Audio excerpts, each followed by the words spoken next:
Welcome, fans, to another special episode of Rangers Ed. This is your host, Cousin Ed, with my co host, Little Ed. What's up, buddy? Got two episodes this week for you fans. Two episodes. That Ranger Yep. room is looking nice and organized. You're inspiring me once again. Fio Trying to said, keep up. Fio's saying that she's like, your cousin always inspires you. You started keto, you're working out. And then I was like shuffling papers in my room, which is not clean. And she's like, "Oh, what are you gonna clean your Ranger room now?" Just trying to be a good influence. That's all. Yeah, you're a good influence for sure. We got Coach Ed over there with his the new acquisition, the doghouse with Heedle in it already. The season hasn't even started, and he's already in the doghouse. What's up, Coach? What's up, fellas? Mikey produces. Mike's already laughing. That's a good sign. What's up, I Mike? did watch What are the you doing? preseason game somewhat, and he's still in the doghouse. Yeah, so we figured we'd jump on and give you an update on training camp. Obviously, the first game in the preseason was this Sunday at 5 p.m. It was on MSG for all those fans that have MSG. Um, yeah, they got the new MSG Plus, right? So even if you cut the cord and you can sign up for MSG Plus, that looks pretty cool. Got a lot of good content on there. But yeah, let's just start right off with training camp. So the line combos initially with Laviolette, um, he's changing things up a little bit. First of all, on D, Little Ed, I'm going to ask you about this because you pointed it out. Miller with Fox, Lindgren with Truba, Gustafsson with Schneider, and then Jones and Harper as the 7-8 battling for that number 7D spot. Just your thoughts generally on that. It obviously didn't last long, but what if it looks like that? What are your thoughts? My initial thoughts. We've always been, I guess, I don't know, not like firm believers on not breaking up Fox and Lindgren, and then Truba and Miller kind of just like fell as the number two pair. I mean, kind of eventually thinking Truba might fall down to the third pair and maybe find a new partner for Miller. I don't know. My initial thought is I don't see Fox being that partner for Miller. I mean, I think they're both too offensive minded, and I think Lindgren and Truba is actually would worry me more so than the Miller and Fox. I mean, even if they're offensively minded, I think they'd be fine. They. I mean, Miller plays great defense or good enough to make up for Fox's maybe lack of somewhat, I don't know, defense, but they'd both be fine. Is my point. My bigger fear is the foot speed and the skating ability of Lindgren and Truba. I mean, Lindgren's not a terrible skater, but he's not, he's not gonna, I don't know, counterweigh Truba's lack of a skating ability. You know what I'm trying to Yeah. say? Yeah, but Then, you think? Go ahead. well, no, that's I was gonna toss it over to you. So then Coach Ed and I discussed it, and he brought up some good points of what he read or what he heard. So, Coach, why don't you talk about that? Well, first of all, you're saying Lindgren might not be able to back up Truba's skating ability. You think Fox is much better of a skater? He might be a smarter player, but I don't know. Better positionally. yeah, Yeah, possibly. I don't know. I guess maybe I'm not explaining it the way I see it or the way I'm thinking, but I Also, just don't Fox is think they're. an elite I don't. defender.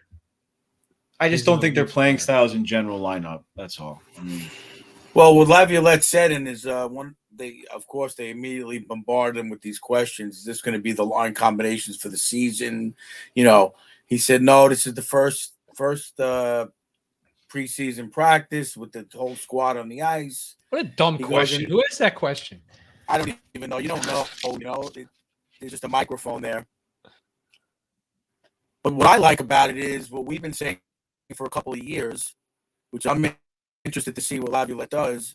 In certain situations, he's going to put certain pairs out there.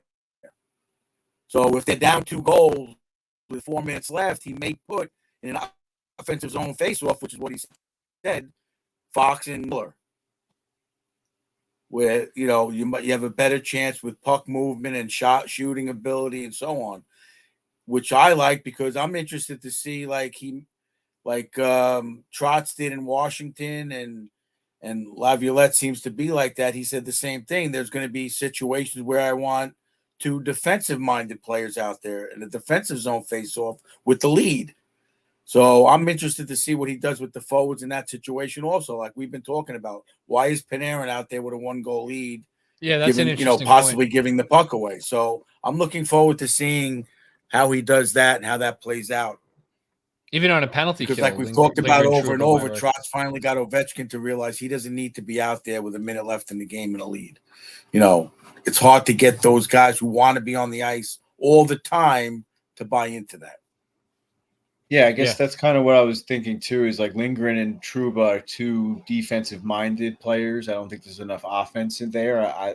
The way I like to balance my pairs is more like one very heavy defense with a little bit of offense, and then more offensive-minded in general. But Yeah, no, I I agree love with the that. way. I love what you're saying though too. Is what Laviolette's saying is the situational defense. I mean, I'd like to try and work that into our Stony Brook team as well. I mean, hopefully we have our situations where we have the lead and we could pick and choose a defensive pair or whatever. But yeah, I love that he's thinking that way, I guess. Well, the thing with Trouba's not really. It's only recent that he's been viewed as like a defensive defenseman. I mean, he was drafted as an offensive defenseman. Yeah, for sure. He's put up 50 points in the league. He's been a power play quarterback. He's scored 10 goals a couple of times. So, Trouba is used by the Rangers as a defensive defenseman, but I think he's got a lot of offensive talent, So playing with Well, Lindgren, that might actually activate a lot of Trouba's offensive game that has been dormant playing with well, Miller. that's what he did say also that I forgot to mention. He said maybe Lindgren playing with him will push him to be a little more offensive minded, whereas with Miller's skating the puck more. He's a better skater, so he wanted to sometimes break it up. He was just trying it. He said tomorrow the pairs will be back to normal in practice, but as of now, we want to see guys in certain situations, and which is what a coach should be doing. That's what training camp's for. Yeah, no. I mean, So my first reaction was like, "What the hell?" You got to do it in a game. My first reaction was like, "What the hell?" But then when I saw the next day's practice lines, I was like, "Oh, like, all right, he's just playing around. Like, he's a new guy in. He hasn't seen these guys play. He's trying new things. And also, you got to think he's got a lot of tape to watch on Lindgren and Fox. Like, he doesn't really need to see Lindgren and Fox together. Right. He could watch Lindgren and Fox, but he can't see Miller and Fox without trying it. So, Right. Interesting. So also on that, when they posted those lines, they had Capo Caco on the third line and Blake Wheeler on the second line. I know we shouldn't be numbering lines, but he had Kreider with Zibanejad and Lafreniere on the right wing, and then Panarin with Hedel and Blake Wheeler, and then Jimmy Vesey with Trocheck and Capo Caco. Interesting. But I mean, when you look at this, like we talked about this many times over the summer, the Rangers really have 8 top 6 forwards. I mean, there's 8 guys right there that should be in the top 6. VC is a third line, fourth line player, but the other 8 in that top 9 are top 6 guys. So, and who's going to play in the third line, quote unquote, or how are they going to use the third line? Is it going to be a checking line? Is it going to be another scoring line? I mean, it's gonna be interesting to see how he actually puts these together. So just curious, what was your initial reaction to Kako on the third line, and do you think he'll end up there? No, I don't think he'll end up there. I mean, I think, like you said, you got to just kind of be patient. It's a new coach. It's the first practice of training camp, whatever you want to call it. So obviously he's going to shake things up and keep things moving around. I mean, but yeah, I mean, if that's the lineup on opening night, I'm going to be a little concerned or a little annoyed. I think you got to put Kako with Panarin and Laffy with Zibanejad and Kreider, or vice versa. I mean, you got to put these players in the position to succeed, and I think they are in a position to succeed. I mean, we'll talk about it. I guess if you want to, I guess we'll just transition it into it now. I thought Laffy looked great. What was it, last night, right? The game was last night. Today's Monday. Yes. Yeah. I thought Laffy looked great. I mean, even Hedo looked great. Coach might have something to say about that. Kako didn't play last night, but from what I've seen in like the Instagram clips and stuff like that, he seems like he's skating hard and well and fast. So, I mean, those are all good signs, at least until we see him in a game. That might be a different story. But I think these kids are ready. We even heard it from the hockey troll. He said our young talent are studs. We don't really hear that very often coming from a rival. It's always kind of chirping, saying that they're busts. So for him to admit that, or for him to say that, I think that's a good sign as well. Just something I noticed. Yeah, Coach. I mean, not to get too ahead of ourselves because it didn't last long, but I mean, when you look at this team, the third line I think is going to be the most interesting line on this team. The top six is going to be some combo of these guys, but who falls that third line and how they're actually used, I think is going to be interesting. So, do you think one of these three kids, Heedle, Laffy, or Kako, are going to have to be on that line? And if they are, is it going to be a scoring line? I mean, I don't know. What are your thoughts? I mean, they got it, it's like the troll man said. That line's got to produce too. That's expected in the NHL now. I mean, Trocheck's not a third line center in his career. He's going to have to give in and play the third line if Heedle's going to get second line. So it's got to be where they got to like have a chip on their shoulder, come out and play the game and make the other team fearful when they're out there. It's not a bad strategy. If you got Kako, Trocheck, and VC out there, that's a line that could score in any situation. Trocheck can defend any other player in the league. He's a two-way defense center. So you have a line that could do a lot of damage. And Kako's defensive minded too. So they're not going to give up much, and they have a chance to score because they are defensive minded. If they play this trap system he's talking about in the neutral zone, it could turn into some points, and that's a big plus for the team. Yeah, I mean, he's gonna have to figure out. He's gonna have to figure out how to get them more minutes, like Kako on the penalty kill. That's where he's gonna have to get his minutes. Special teams. Well, Kako wants to be on the power play. Did you hear his interview? Everybody can't be on the power play. Oh, it just can't happen. I think he's gonna not want to be a Ranger much longer if he doesn't. Well, then he goes. There's nothing you could do about it. He's losing a lot of money not being on the power play, like a lot. Well, who are you taking off? Tell me who you're taking off. I told you, Trocheck. All right, so Trocheck. That doesn't put Kako in. Trocheck's a center. No, he's not. Zibanejad's on the power plays. He can play center. All right, who's the second power play? They don't play anyway. Well, maybe not with Laviolette. Yeah. Well, maybe who knows? Then you put Trocheck on the second power play. It's about gave into it. It's about who you play with. It's about who you play with, right? So when Panarin and Zibanejad and Fox and those guys are on the ice with the man advantage, whoever's on the ice is going to feed off that and get a ton of points. I don't think Trocheck needs to be on the power play. No, he doesn't. I don't disagree with that. That's fine.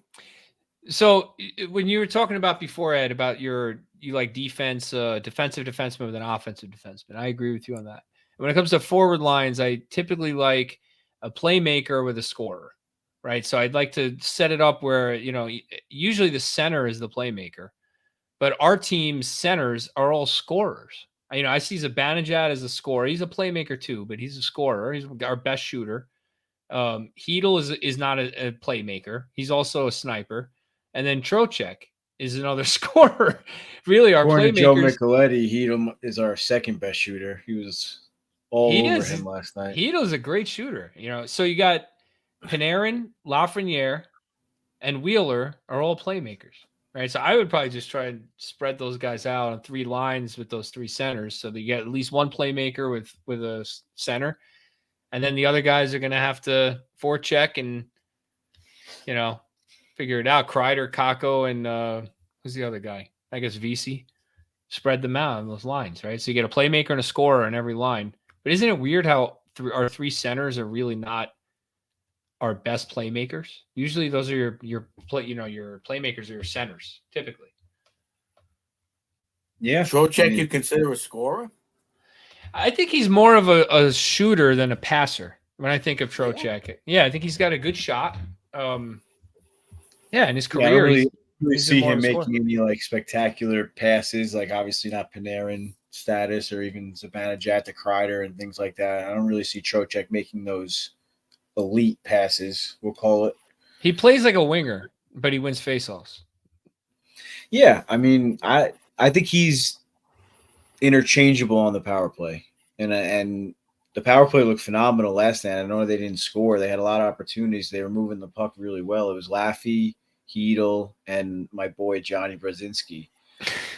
Dude, Who was in the lineup if he was on the power play? He plays so good, man. He's I a saw good that Well, one player. he comes from a family of shooters. I saw that He's a one good save. player, He man. got He robbed.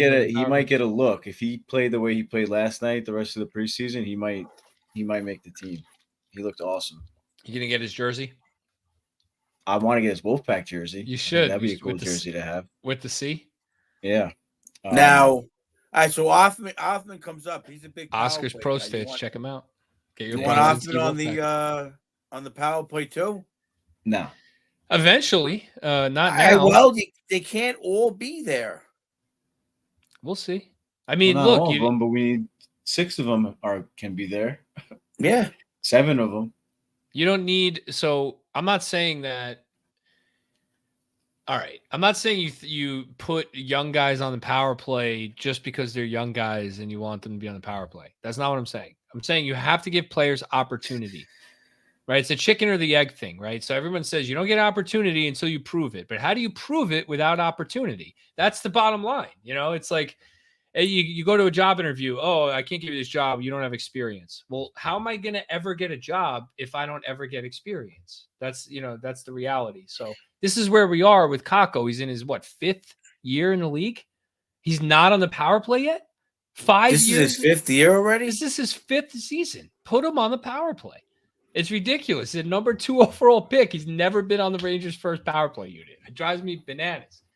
Laffy's entering his 4th year. Heedle's 6th year, right? These guys have never. So how is he going to be on the first power play unit with Kreider, Panarin, and Zibanejad? Yeah, you put Kreider, I guess, Zibanejad, Fox, Panarin, and Kako. I think you gotta stick with the first. You gotta stick with the first power play unit, but Laffy on the right wing. Have him on the right wall, and then you just gotta not play the first power play unit for 1 minute and 45 seconds. That's 100%. The Rangers have enough talent where Fox can stay on the ice. Sure, if you want to have one guy or 2 guys, even Panarin or Zibanejad, whatever. But the other 3 guys or whatever, they have enough talent where the first unit does not have to stay out there the entire time. Plain and simple. And if the second unit decides to shit the bed, at least they got the opportunity. And then you roll the first unit. If the first unit is scoring in the first minute every single time, then it is what it is. Right. But I'm just saying, there's no excuse anymore. Like you said, they're entering their 4th, 5th, and 6th year. They have to be there, and I think they might not have been ready in the past. The Rangers, we've talked about this ad nauseum. The Rangers weren't in the same situation as these other teams with the high picks. It didn't line up that way. But now they are ready. Now they have the NHL ability to be on the power play. Yeah, I'm with you. It was a risk back then. I think now it's not a risk. I think now they will succeed and score, especially the way that they're moving the puck, shooting the puck, everything. Yeah, it's hard. You have a lot of good players, and you got to keep them all happy, and you got to develop them properly. There's a lot of moving parts, and this is. I saw an interview with Heedle. This is his 4th coach in 6 seasons. He said he's had 4 coaches. I didn't realize that. Yeah, we asked Shrimpy about that. His first year in the league, I guess he had AV, right? Am I crazy? Yeah. He had AV, and then Quinn, Gallant, and now Laviolette. So this is his 6th year and his 4th coach. That's a lot of change, for these young guys. Like, how do you develop like that? That's tough, man. Well, he's been working on his shot in the offseason. So he had the A on his sweater, right? Talk about that for a minute. Wait, I get Heedle did, Laffy did, and VC did last night. Oh, so Laffy. I love it. Yeah, I decided to put it in the group chat to get Coach and Cousin Ed going last night, saying that Heedle added leadership to his bag this year. Well, he's led by example this offseason. I'll say that. Getting back to the young guys playing for multiple coaches. He was posting the videos in the gym. The young guys up until the NHL have played for multiple coaches too. How many teams were they on consistently for years where they had the same coach? You go through juniors, you may be with a junior coach for 2 years, then in college for possibly 4 years, but very rarely. You're very rarely going to have that same coach for multiple years. I'm not saying it's easy, but I'm saying they kind of have that mindset already. But at the NHL level, obviously, it's faster, it's quicker, the whole, more physical. It's more difficult to adapt so quick. No, And I you think you also, make a good point. You make a good point. but it is Yeah, these are- difficult. And they had the COVID year and a half that we always talk about, and the troll man talked about too. Quinn went through a tough time with that, and I think the hardest part is these guys are all top picks, right? So their whole careers in youth or juniors, whatever, they've been the best players. Laffy has scored 180 points or whatever the hell he scored. All these guys dominate their leagues. They play a certain style. Then they come to the NHL, and Coach One tells them this is how you need to play to succeed in this league. And they're at an age where they're kids in hockey, right? So they're not kids anymore; they're adults, but they're kids in the game. They're still learning how to play in the NHL. And one coach says one thing, and then the next year they fire that coach. They hire a new coach. Now I want this. Now I want this. Now it's like now I'm in my 4th year. What do you want from me? Like, and they've yet to play their game because they're not on the power play. They're not in the top 6, right? So I think this year is a year of opportunity for these kids, and they really need to take it and run, or they're not going to be long for the team. I mean, Heedle's going to get his chance this year. He's got to push 30 goals. Kakko's got to push 30 goals. He's got to be on the power play. He's got to push 30 goals. Laffy, same thing, 50, 60 points. He's got to push that. If they don't push that, then you're either going to look at the coach didn't play him, right? Didn't give him the opportunities still, which is crazy, or B, they're just not cut out for it. And then you can move on. You got to know what you have. We can't just keep kicking the can. Like, is Laffy going to be a player? Is this he was asked a question in training camp. One of the first questions the media asked this kid after the summer is this a make or break year for you? Right. I saw the interview. I was like, what? what is he, 22? You asked this kid this question. Like, he just got there. He didn't even put his skates on once, and you're asking him if it's a make or break year for him. They're about to run him out of town if he doesn't have a good year. You got to give him the chance to know. I'm a big Laffy fan. He was skating well last night. Yeah, I read his skating looked improved. Is that true? Did he look a little faster? He looks smoother now that you bring it up. Like, he just looked like he's just maturing. It's like we've talked about this ad nauseum too. It takes guys different times. I mean, you could dominate in juniors a lot easier than you could dominate in this league. So yeah, but he was also skating last night. The only starter they had was Louis DeBrusque and JVR. Jake DeBrusque. Jake well, DeBrusque. They Louis lost. was the father. I'm just saying, I was trying to just watch him and the way he was actually moving and just controlling the puck and things like that. I understand that they're playing against the other team's training camp roster, but I think it's a good sign that the players, like when I'm hearing what they worked on. So like Heedle, we saw videos of him in the gym. He needed that, right? He needed to put on some muscle. That's what he needed to do. Laffy, I didn't hear anything about him, and one of the first things he says is he spent a lot of the summer working on his skating. So that's a good sign. That means somebody is in their ears telling them their weaknesses, because that is one of his weaknesses. If he can improve his skating and get an extra half a step, he can make that pass. He can be more of a playmaker. Like, that could be key for him. Yeah, he looked more confident with the puck as well. Yeah. All the highlights, I saw the highlight reel on the internet. Him and VC were in every scoring opportunity. On the World Wide Web? Yeah. On the line. Coach, I want to go to you on this one. So Zach Jones and Ben Harper battling for the 7th D. It looks like Gustafsson's probably going to make it. He knows Laviolette. So he's probably going to play in a third pair. Jones requires waivers to go back to Hartford. So I don't know if they're just going to risk losing him on waivers. But Harper dropped the gloves last night. I saw that. So Harper's not going to go down without a fight, right? So I mean, that guy up pretty good too. He kicked his ass. That guy. I don't think he got a single punch. I think there might be a chance that the Rangers decide not to go with Jones as the 7th D and trade him before the season starts without him ever really that would getting a be chance. smart. That would be the smart move. Mikey, did you see Well, the fight? there's really Gotta two send or it to three you. courses of action, right? So if Jones makes the 7th D spot, Harper will clear waivers and go to Hartford, most likely. If not, if Harper makes it, Jones will not clear waivers because of his age and contract. So then you got to trade Jones or risk losing him on waivers. If you trade Jones, you're in a position of weakness. You're not going to maximize his value. So I don't know. It's a difficult position if the coach actually wants to pick Harper. Let's say like Laviolette says like I want Harper as the 7th D. It puts Drury in a spot where he's either got to say no, we're not losing Jones to waivers, or all right, I got to go find a trade partner for Jones. So I just wanted to ask your thoughts. I know you like Harper, because he's a big body, and Jones, you question his size, but Jones is still an asset. So I'm just curious what you think. No, I like the way Jones plays, but he's in a position where he's in a no-win situation, timing wise, with his career. He's coming onto a team. I mean, he goes on most other teams, and he's the top 3 defenseman on the team. It's the same situation Laffy came into the league with, and Kako came in the Rangers. The spot just isn't there for him and his ability. Yeah, his size, it's tough. I was watching him play closely last night too, and he could skate really well and move the puck really well too. He'd be great on the power play, but I mean, he's a West Coast player. He's like Pionk is excelling in Winnipeg.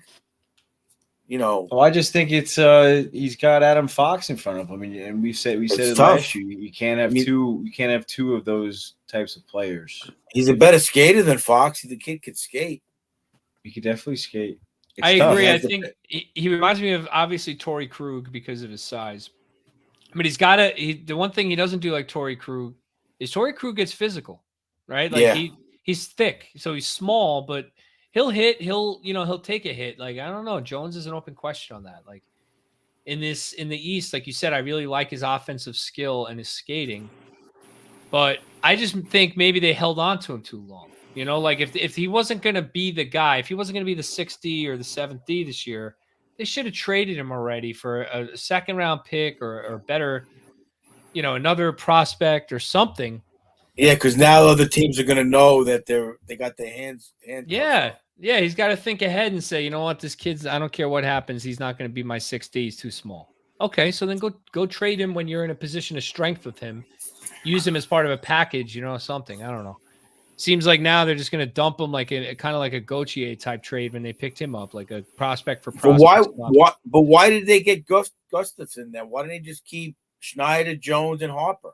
Well, that's what I said. He should have just went with Jones, but they signed Gustafson. I mean, Laviolette loves that guy. He played him a lot last year. He played in the power play.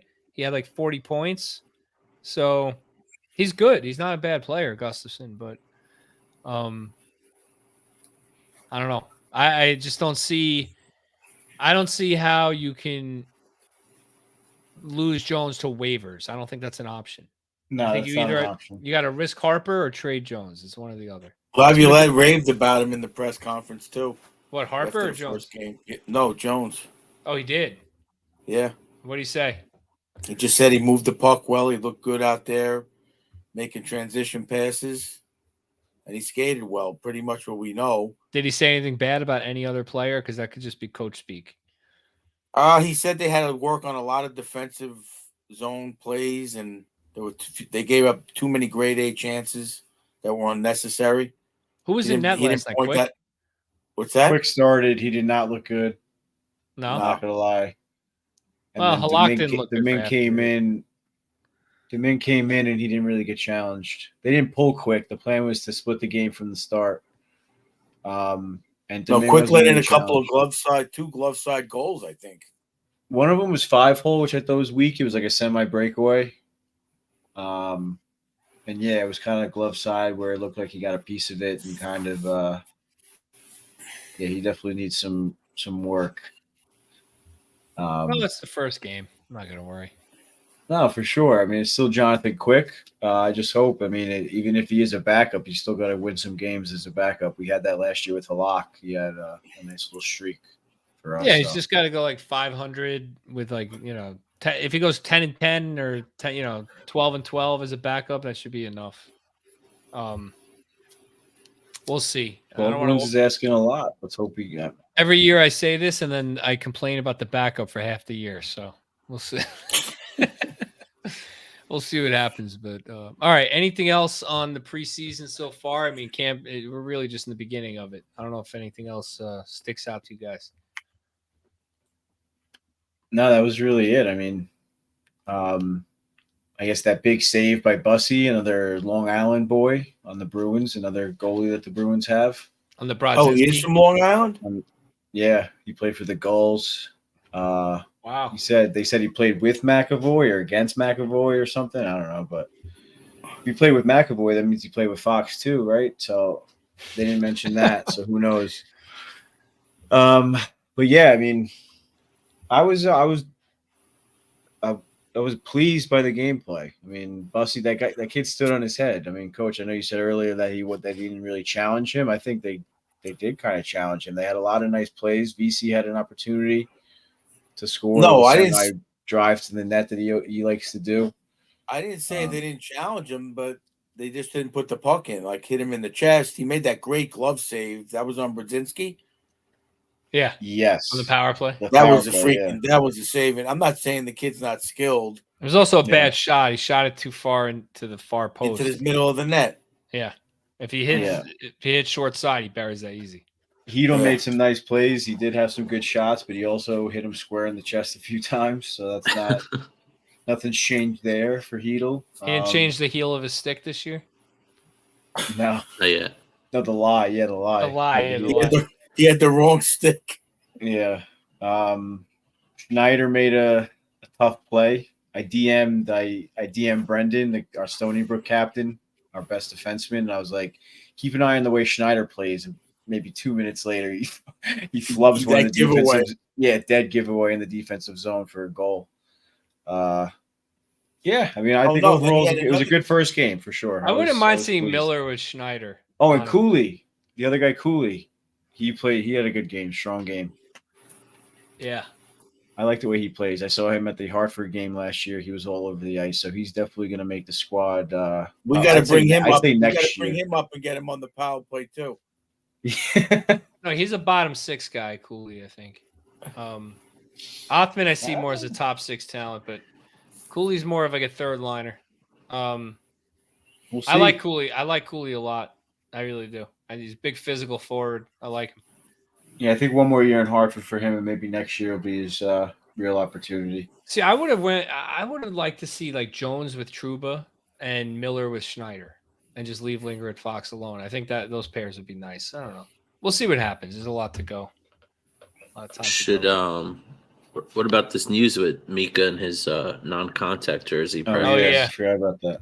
Yeah, Mika. Should we be worried or not really think too much into it? I mean, they don't say anything, right? It's just an upper body injury. Well, he's skating, so that's a good sign. It's not a concussion then. It didn't happen in the game, so obviously we didn't see exactly what happened, but he's still skating with the non-contact jersey. And then I saw it earlier that Laviolette said that they're not going to rush him into any preseason games. So that might mean that he's not going to play in any preseason games at all, and he'll just be ready for opening night, hopefully. I mean, Kreider maybe gave him too rough of a massage in the locker room. I don't know. With those meat hands. Yeah. I don't know. I mean, yeah, I think you're worried anytime when you're probably your best player is hurt, So it's like, yeah, I'm worried, but I'm not going to. Yeah, but if he was hurt that bad, he wouldn't be skating at all. Right. Yep. So did Othman play last night or no? No, his due date's not back.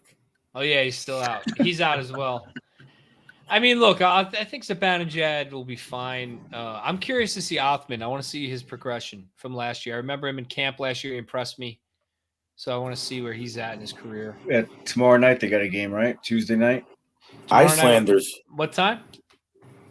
Islanders at 7:00, I believe. Yeah. All right. Nice. Okay. Yeah, you kind of glanced over the MSG Plus, so I figured we just explain that really quick for the fans. Yeah, do it. So I guess that MSG came out with their own streaming service, If you don't have cable, you could just pay for that monthly. I guess you'll get all the Rangers, Knicks, I guess Islanders and Devils games also. And Sabres. And Sabres. Oh, I didn't. Oh, yeah, that makes sense. So yeah, you'll get all those hockey games, which I guess is kind of worth it. What was it, $30 a month, or they probably give you a slight discount for the year. There was a lot of bonus content too. I was watching Henrik's podcast, Club 30, with Richter last night, but while I was waiting for the game to start. So there's like tons of stuff like that you could watch, like all the stupid like little Rangers commercials, like the Family Feud, like the trivias that they do with the players and stuff like that you could watch. So I'm assuming they'll have all the interviews on there also. So it is a cool app for sure. The only downside is they don't have it on the Fire Stick yet. So I had to AirPlay it from my iPad last night. It is on Apple TV though. So if you have Apple yeah. TV, it's on there. But if you have a cable, if you already pay for Optimum or Verizon or whatever, you could just use your password and you already have access to it. So you can watch the Ranger games anywhere you want on your laptop or on your iPad, I guess, in the car and stuff like that. So yeah, it was really cool. We were clicking around the app last night, and they did a really good job. So hopefully they bring it to the Fire Stick soon. Yeah, hopefully it holds up. MSG Go was a little So yeah, MSG Go was terrible, but this one seems charge, like it was. Yeah, they want to charge like $320 for the whole season or for the year. So you'd get, if you like the Knicks too, it's probably worth it. Because then you're watching the Rangers and the Knicks. But I think it's hard to pay that when you can get almost all the games on ESPN Plus for like $6 a month. It's like what? Well, it depends on where you live. I don't think you could do that in New York with ESPN Plus. Oh, in New York, right? Because they're locally blacked out. Right, I'm in Florida. Right. I always forget that. Yeah, right. So us New Yorkers have to have MSG or cable.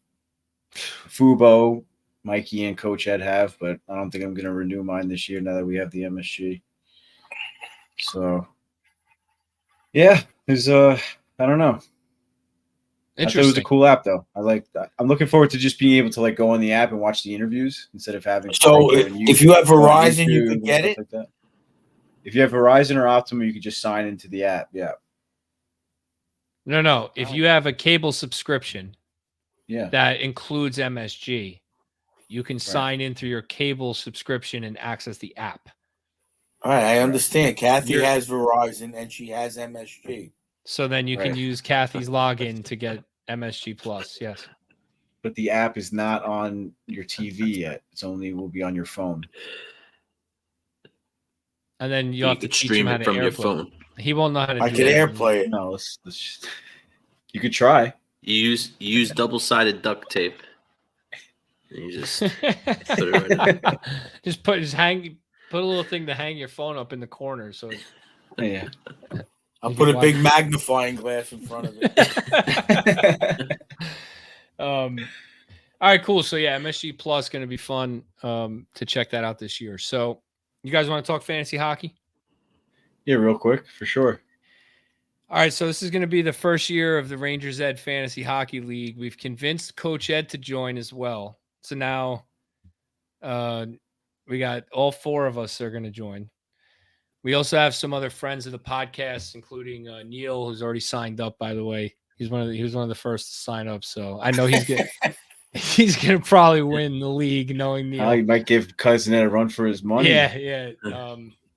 And just a couple of our close friends and other podcasters. So Hockey we'll see. Night in New York. Sean, Hockey Night in New York's gonna join. So no, wait a minute. Are you gonna mind give your me fucking business? Right. Are you gonna give me a cheat sheet on all the players in the NHL? How does this work? I'm gonna explain when we're draft. Yeah, well, while we're drafting, all the players will be up on the screen, and it almost says like it almost gives you like a suggested pick. Yeah, so like it'll rank. The players get ranked by the scoring settings in your league. Every league is different. So the players get ranked by your scoring settings.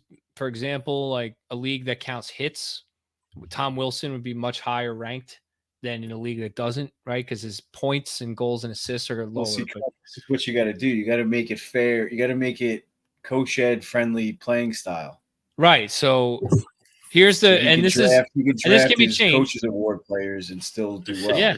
Yeah. So this could be changed But here's where I'm at with it.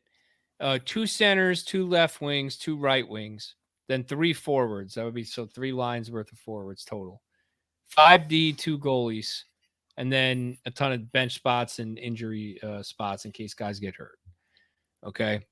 Then you count goals and assists, but not points because that's kind of stupid. Every time someone gets a goal, they also get a point, right? So goals and assists. I included plus minus for coach. I don't play with plus minus in my leagues. It doesn't count. So plus minus counts. Penalties in minutes, power play points, shorthanded points, game-winning goals, shots on goal, face-offs won. That's a coach one too. That's I key. don't That's play, a good one. That's a I good don't one. play. I don't play with face-offs. Hits and block shots. It's a lot of categories. Okay. How does penalties and minutes work? So if your player gets 2 minutes in penalties, that helps your team. The more penalty minutes they get is like a positive. It's like half a point, right, or something like that. Doesn't Something make No. like sense. So I'll tell you how it works. So I played You fantasy a get million. penalized if the guy gets too many penalties. It's not. not in no, this league, not in coach it's heads. not how it works. The higher the penalty minutes, the better. Oh, boy. So you want to draft guys that fight, etc., things like that, right? Because they get 5-minute penalties, and that helps you. So I want to draft Rico. each of these each of these stat categories, for example, goals, you play somebody every week, right? So let's say week 1 you play Little Ed, right? And your team in week 1 scores 10 goals and his scores 11. So Little Ed would get a win for that category. And then assists. Your team has 20 assists and his has 15. Coach, your team would get a win for that category. So at the end of the week, you end up like 8-5. So it's 8 wins and 5 losses, whatever. And then there's standings based on wins and losses. So every week, and you get points, right? 2 points for a win, 1 point for a tie. And then whoever has the most points at the end, that's the ranking and the standings. Okay. And who keeps track of all this? The Yahoo. league. Yeah. Oh, they do it. I do on a spreadsheet. Yeah, right. I wake up at 4 a.m. every day. Savannah, For 17 leagues. Well, they used to do that. They used to play like Stratomatic and stuff, and you guys used to do that, right? Yeah. Coach, you ever play Stratomatic hockey? No. Oh, okay. You're not a coach. Isn't a nerd. I remember the game, but all right. Well, I have it if you ever want to play. And then for goaltending, wins, goals against average, save percentage, and shutouts. But there are other categories. Do you want to hear the other categories? no, we're not doing goals expected and none of that bullshit. No, that's not available. Okay, so the other categories you can do, instead of shots on goal, you can do shooting percentage instead. Nah, shots on goal. You can also do face-offs lost, which is the higher the worse, right? For that one. You can do power play goals, power play assists, and power play points. So I chose only points. I feel like there's no reason to double up on everything, right? Yeah, that's good. Yeah, I And think that's fine. And the same thing with shorthanded goals, assists, and points, just points. For goalies, these are the only stat categories. Games started, wins, losses, goals against average, shots against, and saves, plus save percentage and shutouts. So should we put losses? You want to add any goalie categories? Because I only have 4 on there right now. I think that's good. I think that's good. I don't think you should do any like negative categories where it counts against you. You know what I mean? Yep. Okay. What about points by a goalie? You don't get anything. Really? They don't even have that? Mm-mm. Huh. You Interesting. get nothing. So it's weird in football. If like a wide receiver throws a touchdown pass, you get 4 points for a passing touchdown. But in hockey, if a goalie scores a goal, you don't get any points. I don't know why they don't do it. They just don't care about hockey. Wow. God forbid they like paid attention to the games and Well, it doesn't happen that often. It's not. Still though, often enough where you imagine could you're in count the championship round and you have Shesterkin and he scores his first ever NHL goal and he's on your team and you lose by 1 in goals and now you lost the championship and they didn't count Shesterkin's goal. Yeah, that would suck. So, Coach, this is all you got to do to play, okay? Just so you know the time commitment you're making. You can add and drop players. You can trade players with other owners, okay? You don't have to do that, but you can. All you have to do is go on your lineup once a week at least and just put guys into the lineup that you want to be in the lineup. That's it. That's all you have to do. You say, oh, Zibanejad plays today. I'm putting him in. Boom. He goes into center. That's it. Next day, the Rangers are off and another guy on your team plays, you swap him out. Okay, you just swap him out. You do it right from your phone. Okay? We're going to have to get a proxy for Coach Ed's team. I'll tell you when the NHL Network fantasy show's on, Coach. Maybe Coach Ed could team up with a younger fan to like I'll get little Brendan to do it. Like you'll run the team and make the decisions, but he'll actually do the, you guys will just chat about it. He'll text you, should I drop this guy? And you make the decision. Yeah, does anyone else want to be a Rangers Ed intern? Get Hazen to do it. It's looking like an easy win against Coach anytime. Carlo. Hazen's got to put on his Elvis costume once a week and set the lineup. Did you guys hear that Rupper picked the Coyotes to make the playoffs? So did Stefan, right? Yeah. No, all right. Well, Rupper did it on NHL Network. I mean, Stefan's good, but he did it on our show. So then when he says, Rupp says that. So then when he also says that Kakko's going to get 30 goals this year, I'm starting to go, oh, maybe that's not going to happen. I don't see the Coyotes making the playoffs, man. No way. Anything else with fantasy? Do we have any spots to fill? What's the situation? I think for now, we just need everybody to log in and do it. We got 3 people in, but I think we had 10 teams. So I think we're set. I'm looking for you sent a list out. We got Sean and Stefan, me, you, Mikey, Coach, Mikey 150. Corso. And Corso. Yep. That's 8. Devil State of Mind, Sean, Hockey Night in New York, Stefan, Hockey Night in New York. Yeah, we might need one. We need at least 10. So you have to have 10 or 12 to make it like a viable league. All right. Well, what about Carl? By the way, 6 teams make the playoffs. If there's 10 teams instead of 12, we can do 4 teams make it if you want to make it harder, or you can do 6 teams make it if you want more people in. So no, do the 6 teams. That's how the NHL is. There's more people in. Yeah. Yeah. All right, so we got a couple spots to fill. Oh, so somebody joined here. I'm joining right now. Michael joined. Is that Mikey Produces? Yes. Michael's Fabulous Team. I think you should leave that team name. Michael's Fabulous Team.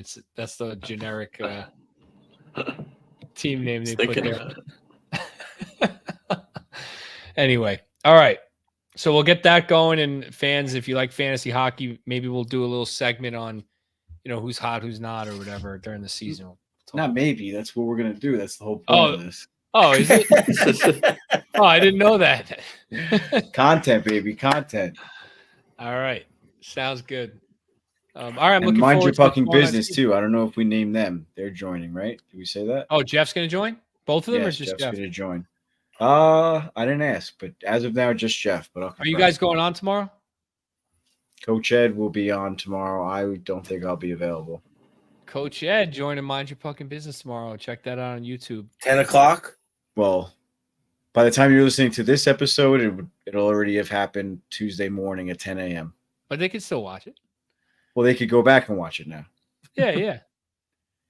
Check it out. What is this? I wish I could join. I just can't tomorrow. I got too much going on. Yeah. Wait, this happened then now? Yeah. It's the future now, but the past while the fans are listening. Wait, how do I get on again? He sends me the invite. Yeah, we'll figure it out tomorrow. You got to text. I'll be up bright and early to help you out. Don't worry. All right, boys. Good preseason so far. Hopefully they keep it going and Laviolette doesn't disappoint us, right? So next week we got another rivalry tour scheduled, and I think we're getting close to the point where we got to do our preseason episode.